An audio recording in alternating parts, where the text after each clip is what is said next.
ভাত খাতে ভাত পায় না, গন্ধ কয় শুটকিতে। শালার মালিক ভাই আর শেজাদ ভাই প্যান খুলে ছাপ দেবো তোমার ফুটকিতে। তোমরা নেক্সট টাইম বাংলাদেশ নিয়ে যদি কথা বলতে চাও, বাংলাদেশ ক্রিকেট সম্পর্কে যদি কোনো কথা বলতে চাও, আগে নিজের পাছার কাপড়টা একে দেখবা। নিজের পাছার কাপড়টা যদি দেখবা যে আমার পাছায় কাপড় আছে কিনা, যদি নিজ আপনার পাছায় কাপড় থাকে, তোমার পাছায় কাপড় থাকে, তাহলে তুমি কি করবা, ওই যে বাংলাদেশ নিয়ে কথা বলতে আসবা।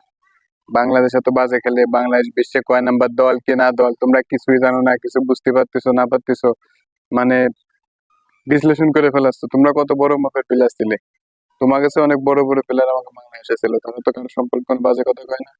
বাংলাদেশ তো বাজে খেলেও 140 করে, তোমরা কালকে কত করছো? ঘিন্নাতে লজ্জা, তোমাকে লজ্জা থাকা উচিত। ঘিন্নাতে তোমাকে সাথে ইন্ডিয়া হাতে মিলায় না। ঘিন্নাতে 127 রান করছো তোমরা, কাইন্দে কাইতে 9 উইকেট করে। বাংলাদেশের সাথে তোমাকে তুলনা চলে? হ্যাঁ, বাংলাদেশ তোমাকে কয়দিন আগে সিরিজ হারাইছে। ফাজলামি করো মিয়া, ফাজলামি করতে আছে। ভাইরাল হওয়ার জন্য অনেক টপিক আছে, তোমরা ওই বই বই ভাইরাল হও, বাংলাদেশ নিয়ে কথা করতে এসে না। জঙ্গলির মতো বাংলাদেশ নিয়ে কথা বলতে এসে না। ঠিক আছে, ধন্যবাদ। সুস্থ ভাষায় বললাম, ভালো ভাষায় বললাম। হুম। মাশরাফি, সাকিব, মুশফিক, মাহমুদুল্লাহ তোমার সাথে অনেক ভালো ভালো প্লেয়ার, তারা কিন্তু তোমার সাথে এরকম খারাপ ব্যবহার করে না। কারণ তোমরা যে দল বানাইছো, তোমরা বিশ্বের কয় নাম্বার দল একটু কও তো? এশিয়ার কয় নাম্বার দল?